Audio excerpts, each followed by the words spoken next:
आज आईसीएसई 2023 और आईएससी 2023 के बोर्ड एग्जामिनेशन खत्म हो गए, लेकिन कई स्ट्रेंज बातें सामने आई है। मैं उसको आपके साथ शेयर करना चाहूँगा। इन पॉइंट्स को अच्छी तरह से देख लीजिए, क्योंकि शाम के 3 बजे ये जो पॉइंट्स हैं काफ़ी ज़्यादा हाईलाइट किए गए और उनके बाद जो रिपोर्टें भेजी गई हैं बोर्ड एग्जामिनेशन 2023 को लेकर काफ़ी स्ट्रेंज है और इनमें से एक या एक से ज़्यादा पॉइंट आपके सामने भी आ सकते हैं।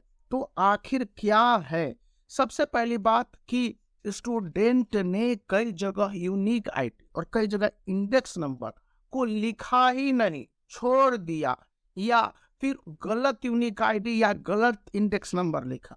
तो यह जिम्मेदारी इन्विजिलेटर की बनती है, जो उस कॉपी उसको एग्जामिनेशन हॉल में या एग्जामिनेशन रूम में रहते हैं और उन तमाम बच्चों को देखते रहते हैं। स्टूडेंट से गलती हो सकती है, इन्विजिलेटर से नहीं। यह बात मान के चली गई और साफ साफ कहा गया कि यहाँ पर इन्विजिलेटर्स को अलर्ट रहने की जरूरत थी। और क्योंकि होम सेंटर पर है ये एग्जामिनेशन, तो उस कंडीशन में इन्विजिलेटर जो दूसरे जगह से आए हैं उनको अलर्ट रहना चाहिए था। यहाँ पर है, इसलिए स्टूडेंट को इस विषय पर कोई चिंता करने की जरूरत है, उनके रिजल्ट नहीं रुकेंगे। सेकेंड, बहुत सारे स्टूडेंट ने अपने पेन को बदला, ब्लैक पेन की जगह ब्लैक पेन लिखा या ब्लू पेन की जगह ब्लू पेन लिखा, लेकिन ब्लैक पेन से ब्लू पेन करना और हैंड राइटिंग का चेंज एक स्ट्रेंज थिंग था। बार बार मैंने अपने वीडियो में, याद कीजिए, दिसंबर में या नवंबर के अलावा जनवरी तक मैं अलर्ट करता रहा कि वहां पर आप इन्विजिलेटर को बताएंगे। स्टूडेंट ने इग्नोर किया। इन्विजिलेटर की जरूरत वहां पर पड़ती है, लेकिन यहाँ पर स्टूडेंट की बात है।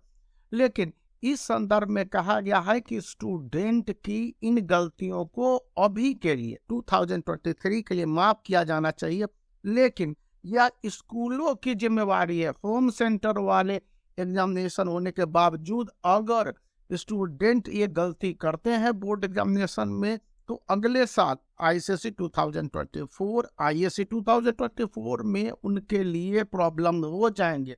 इन बातों को याद रखें। थर्ड पॉइंट बताई गई, बहुत सारे स्टूडेंट के हैंड राइटिंग्स पुअर थी।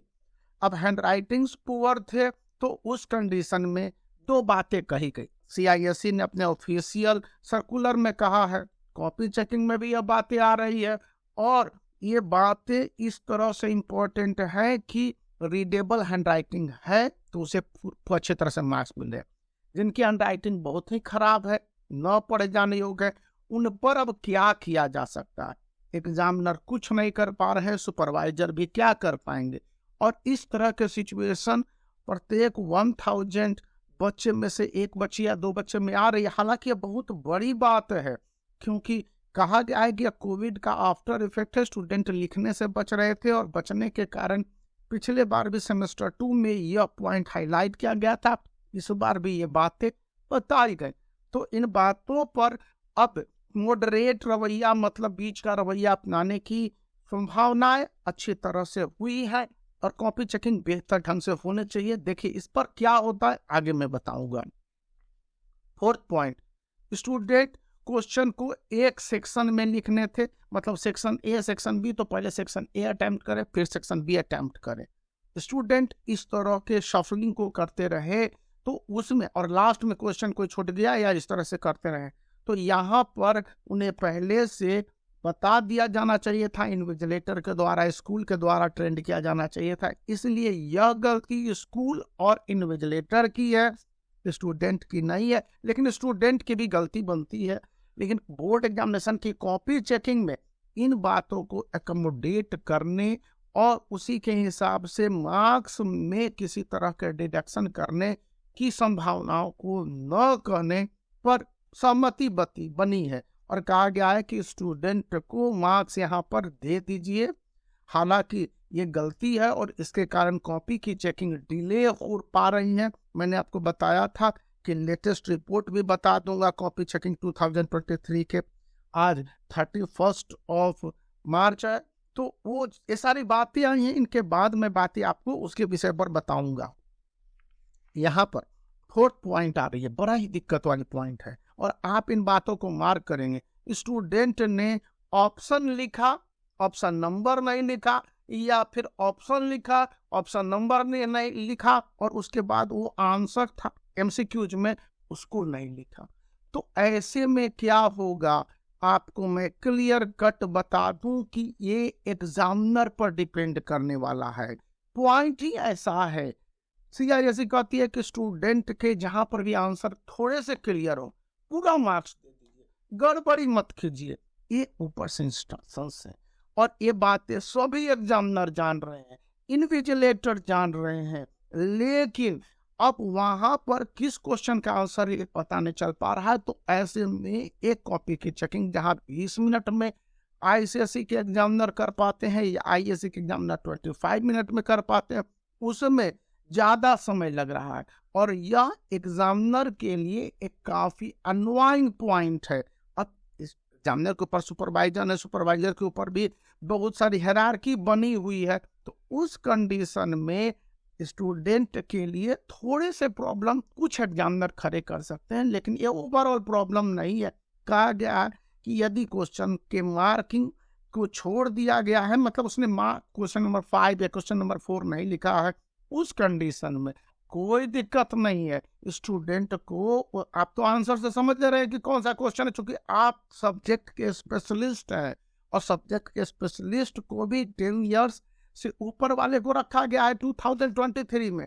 तो इसलिए वहां पर भी स्टूडेंट को पूरा फेवर मिल रहा है, और कहा जा रहा है कि स्टूडेंट को मार्क्स वहां पर देने चाहिए।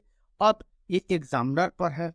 लास्ट बट नॉट लीस्ट आपको बता दूं कि ये पूरे जो प्रोसेस है कॉपी चेकिंग के, और जो रिपोर्ट्स आए हैं बोर्ड एग्जामिनेशन के कंप्लीशन के बाद, उनमें क्या कुछ डिफरेंसेज है। तो साफ साफ बताया जा रहा है कि स्टूडेंट ने कई गड़बड़ियां की हुई हैं, जैसे कि कहीं पर प्रोसेस के आधार पर नहीं लिखा हुआ है, जैसे कि आईएससी क्लास 12 पीसीएम पीसीबी वालों के लिए है, या फिर अन्य सारे स्टूडेंट के लिए यही बातें आ रही हैं। तो मैं आपको 2 पॉइंट्स बता दे रहा हूँ, ये बहुत ही इम्पोर्टेंट हो गए हैं कि उस कंडीशन में वहां पर जो एग्जामिनर है वे कंपेल्ड महसूस कर रहे हैं, और वह क्या करेंगे, स्टेप मार्किंग की व्यवस्था है, और स्टेप मार्क में कॉपी को के क्वेश्चन के आंसर को लाइव चेक करके दिखला दूंगा किस तरह से है कि एक क्वेश्चन के लेफ्ट साइड में उसकी मार्किंग फ्रैक्शन वाइज होती है, और राइट साइड में उसी क्वेश्चन के जो नंबर आप लिखे होते हैं वहां पर टोटल किया गया होता है। ऐसे में दिक्कत यहाँ पर स्टूडेंट के लिए खड़ी हो सकती है, एक मतलब कि 5 से 10% संभावना है। लेकिन अगर स्टूडेंट ने और या अथवा वाले क्वेश्चन के आंसर को अटेम्प्ट किया है तो बहुत अच्छी बात है, विन विन कंडीशन है, क्योंकि सीआईएससी ऑप्शंस आपको देती है ना। तो उस कंडीशन में स्टूडेंट को वहां पर मार्क्स देने की बातें कही गई हैं कि आप दोनों क्वेश्चन के आंसर को चेक कीजिए, और जिस क्वेश्चन के आंसर में स्टूडेंट बेहतर मार्क्स प्राप्त कर रहा है, सपोज कीजिए कि एक 4 मार्क्स का क्वेश्चन है, स्टूडेंट ने पहला वाला भी बना दिया, दूसरा वाला भी बना दिया। अब उस कंडीशन में स्टूडेंट के और वाला इंटरनल ऑप्शंस है, पहले वाले में उसको 2 मार्क्स आ रहा है और दूसरे वाले में 4 मार्क्स आ रहा है, तो क्वेश्चन आंसर पर लिखा जाएगा और उसके 4 मार्क्स उस आंसर में कंसीडर्ड होंगे। है ना बड़े काम की बात। तो अब इतनी बड़ी और इम्पोर्टेंट बातें मैंने बता दी, तो देर किस बात की, इस वीडियो को लाइक कर दीजिए, चैनल को दोस्तों के साथ शेयर करने और सब्सक्राइब करना याद रखिए। आप लोग यही सबसे ज्यादा कंजूसी करते हैं, काफी इंपॉर्टेंस के साथ मैं ये सारे पॉइंट्स लाता हूँ, और आपके लिए अब जबकि बोर्ड एग्जामिनेशन खत्म हो गया है, बहुत सारी बातें आनी है, कॉपी चेकिंग से लेकर रिजल्ट से लेकर मार्क्स से लेकर मैं शेयर करता हूँ। तो आपकी कंजूसी यहाँ पर नहीं होनी चाहिए।